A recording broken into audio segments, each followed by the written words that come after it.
Welcome back, ladies and gentlemen, to a brand new spoiler review of episode 5 of Marvel's What If. If you're new to the channel, please consider subscribing, ringing the bell to the channel. I do these What If reviews every single Wednesday and other TV show reviews, movie reviews, streaming platform reviews, movie rankings, and a box office breakdown show. But I've already done the past 4 What If episodes. At the end of the video, you can find a playlist of all the TV shows I've done at the end of this video. Also, please comment down below your thoughts on this episode. Tell me, is it your least favorite? Where does this rank for you of the 5 episodes thus far? And also, please like the video, guys. That's the best way to support this channel. The thumbs up button, please hit it. That's how you support the channel. Let's talk about What If episode 5. So let's start off with episode 5. I really like this episode. Now, is it the best episode of the show? I don't. I think the last 2 have been stronger than this episode, but I think this would be the 3rd best of the 5 of the season. It's really great here. Since Philly episode 1, the show has really taken off. Once T'Challa's Guardian episode, then you had the Avengers, What If They Died episode, and then last week, the biggest episode, the Doctor Strange episode, which I believe will hold up and will be hard to beat as the best episode of the series thus far. But let's talk about this episode where basically, what if zombies? I believe it's just the title of the episode. And we saw that this would be happening based on the trailers. So we open up with the openings of Avengers Infinity War. Hulk is sent back from the spaceship from Thor Ragnarok to Earth to the Second Storm to tell everyone that Thanos is coming. But instead of that happening, what if zombie apocalypse basically started instead of that? And that is where they run into Iron Man, Wong, and Doctor Strange, who are already zombied up. Some pretty vicious kills happen, and the Wasp and Spider-Man save Bruce Banner's life. So this actually was one of the more heavily packed episodes of the cast from the original films. You had Mark Ruffalo as Bruce Banner, of course. You had Evangeline Lilly, Paul Rudd, Paul Bettany, David Dastmalchian, Sebastian Stan, Jon Favreau, Emily Van Camp. You had a lot of the people from, you had Danai Garai, Chadwick Boseman. You had all these different people in the episode, which I think also really helped it as well. But we also had a voice actor for Peter Parker, and that's what I want to talk about here right off the bat. The first scene where he picks up Bruce, I was kind of like, this is definitely not Tom Holland.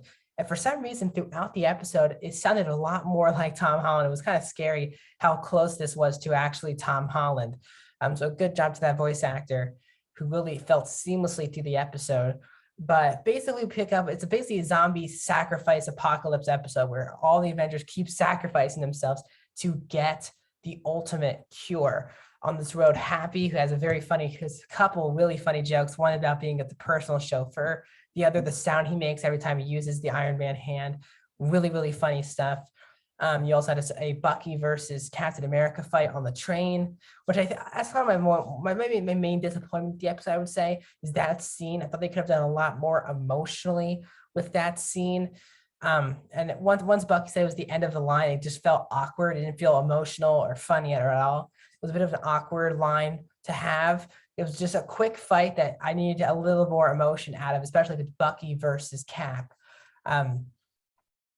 But we keep going, and I think Peter, again, was really great in this episode because Peter does talk about how he's already lost May, he's lost Uncle Ben, which he does bring up, the first mention of really Uncle Ben in the MCU, and he lost Tony, and he brings up all these points, and it was a really good scene where he's talking to Evangeline Lilly about hope, talking to Wasp about hope. Your name's Hope. There is hope in finding this cure, and the positivity from him was really great throughout this episode. And they team up, as I said, and then the biggest part of the episode for me was going to New Jersey where they find Vision, and Vision's possibly will have the cure. It turns out it's the Infinity Stone that's in him that does that. We find out that people have been coming to Vision for a very long time, and Vision has been a source of food for his love, who's now a zombie, in Wanda.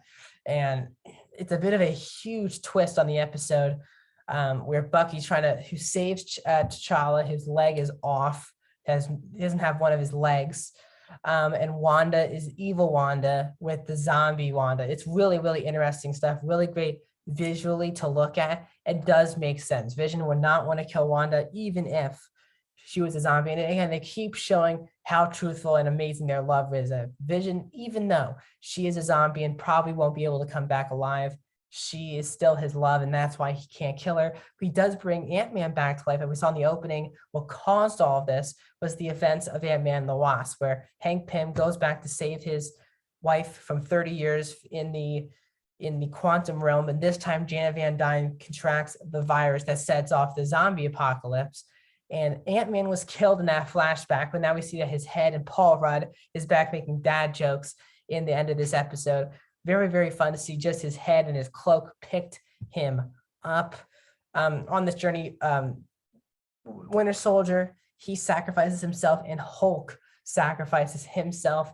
It's left to Spider-Man, Black Panther, and Ant-Man. They are going back to Wakanda with the stone that Vision ripped out of his head to save the world. But as that's happening, zombie Thanos has all the Infinity Stones and snaps his finger, and that's how the episode ends. It's really 2 consecutive episodes of the end of the universe, and it's really, really big stuff. I really did like this episode. It was really well animated. The music continues to be fantastic. The voice acting was really great, especially from Ruffalo in this episode. He was really, really funny. Paul Rudd was very good. All the voice acting, the Baba Yaga joke from Ant-Man and the Wasp, there were a lot of good callbacks in this episode. Now, from an emotional level, I still like the Doctor Strange one from last week, the best in episode 3, the second best, but I do think this is the 3rd best episode of the show.